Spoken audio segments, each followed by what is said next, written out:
दक्षिणी पश्चिमी कमान के commanding in chief lieutenant general Alok Kler शुक्रवार को अलवर पहुंचे। यहां इटाराना में आयोजित अलंकरण समारोह के समापन के दौरान उन्होंने सेना के शूरवीरों को पदक देकर सम्मानित किया। दक्षिणी पश्चिमी कमान द्वारा हर वर्ष अलंकरण समारोह आयोजित किया जाता है, जिसमें उन जवानों को सम्मानित किया जाता है जिन्होंने शत्रु का सामना करते हुए कर्तव्य के प्रति असीम समर्पण व अदम्य साहस का परिचय दिया। इस वर्ष इस आयोजन में 6 अधिकारियों, 1 जूनियर कमीशन अधिकारी और 9 सैनिकों को यह सम्मान दिए गए, जिसमें एक हेमराज जाट को मरणोपरांत पुरस्कृत किया गया। इसके साथ ही 23 इकाइयों को भी अनुकरणीय प्रदर्शन के लिए सम्मानित किया गया। इस मौके पर सेना मेडल देकर सम्मानित होने वालों में कैप्टन दीपक कुमार, हवलदार राजीव सरबग्यारी, नायक दिलीप पॉल, ग्रेनेडियर हेमराज जाट को मरणोपरांत उनकी मां ढाका देवी को सम्मान दिया गया। साथ ही सवार विकास कुमार द्विवेदी, सिपाही गुरुदेव, सिपाही पुष्कर, सैपर विपिन उपाध्याय, सैपर नरेंद्र उद्गोल, सैपर अर्जुन एम को भी सेना मेडल देकर सम्मानित किया। इस मौके पर 23 यूनिट को भी सम्मानित किया गया। इस दौरान इटाराना महल को आकर्षक ढंग से सजाया गया था। साथ ही अलग अलग बैंड की धुनों ने भी माहौल को गरिमापूर्ण बनाया।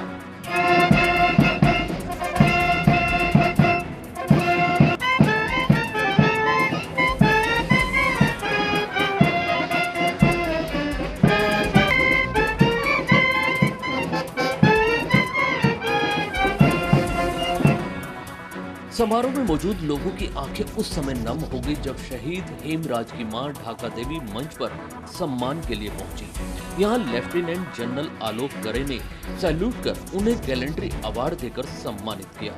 इस मौके पर उस मां ने ख्वाहिश रखी कि उसका एक और बेटा है, उसे भी फौज में लगा लो।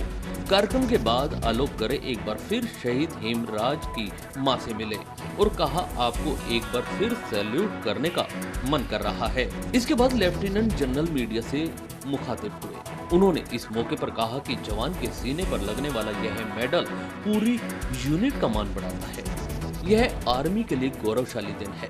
Very integral part of this ceremony since you spread the good word.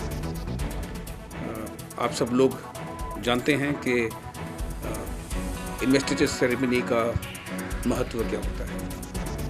आज हमने 16 अवार्ड और 23 यूनिट अवार्ड दिए हैं। बहादुरी का ये सिर्फ एक चिन्ह है। ये जो हम छाती पर तंबा लगाते हैं, ये एक जवान की छाती पर, उसकी यूनिट पर, परंतु हर एक जवान, हर एक बहादुर जवान के पीछे 100,000 ऐसे जवान होते हैं जो ऑपरेशन में जाते हैं। मेरे कहने का तात्पर्य ये है कि जो तंबा हम एक जवान की छाती पर लगाते हैं, ये उसकी पूरी यूनिट की छाती पर लगा रहता है। और जिस प्रकार से हम यूनिट साइटेशन यूनिट को देते हैं, वो उनकी पूरी डिवीज़न और पूरी कमांड की तरफ दिया जाता है। ये एक बहुत गर्वशाली दिन है, सिर्फ उन जवानों के लिए नहीं, सिर्फ उन यूनिटों के लिए नहीं जिनको अवार्ड मिला है, पर पूरा सप्तशक्ति कमांड और पूरी इंडियन आर्मी के लिए। Thank you. बीकानेर में चल रहे युद्ध अभ्यास पर उन्होंने कहा कि इसका उद्देश्य काउंटर टेररिज्म के साथ साथ दुनिया को मिलिट्री टू मिलिट्री कोऑपरेशन का संदेश देना भी है। उन्होंने बताया कि यह 16वां युद्ध अभ्यास है। इस बार अमेरिकी पूरी बटालियन लेकर आए हैं। हमारी एक यूनिट उनके साथ एक्सरसाइज कर रही है। इससे दोनों सेनाएं एक दूसरे के काम करने के तौर तरीकों को समझने के साथ ही आपस में सामंजस्य से तालमेल बनाना भी है। इस दौरान उन्होंने जल्द ही सेना भर्ती शुरू करने की भी बात कही। तो ये मैं आपको बताना चाहता हूँ कि ये पहला नहीं, ये 16वां युद्ध अभ्यास एक्सरसाइज का सीरीज़ है। और ये जो यूनाइटेड नेशंस का मैंडेट है काउंटर टेररिज्म का, ये उसके तहत ये एक्सरसाइज की जाती है। अंतर सिर्फ ये है कि साल ब साल इसका जो रूप है और इसका जो साइज़ है उसमें बढ़ोतरी हुई है। इस बार अमेरिकी एक पूरी बटालियन लेकर आए हैं और हमारी एक unit 11 Jammu and Kashmir rifles Mahajan में फ़िलहाल ये एक्सरसाइज कर रहे हैं। ये काउंटर टेररिज्म एक्सरसाइज है। इसके 2-3 लक्ष्य हैं।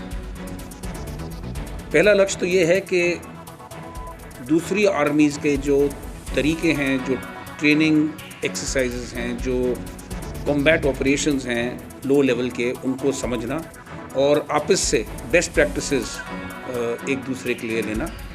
और दूसरा ये भी एक मैसेज है कि ऐसे दो महान देश और दो महान आर्मीज़ के बीच में एक कोऑपरेशन है, और ये एक सिर्फ काउंटर टेररिज्म का मैसेज नहीं, ये एक मिलिट्री टू मिलिट्री कोऑपरेशन का मैसेज पूरी दुनिया को दिया जा रहा है।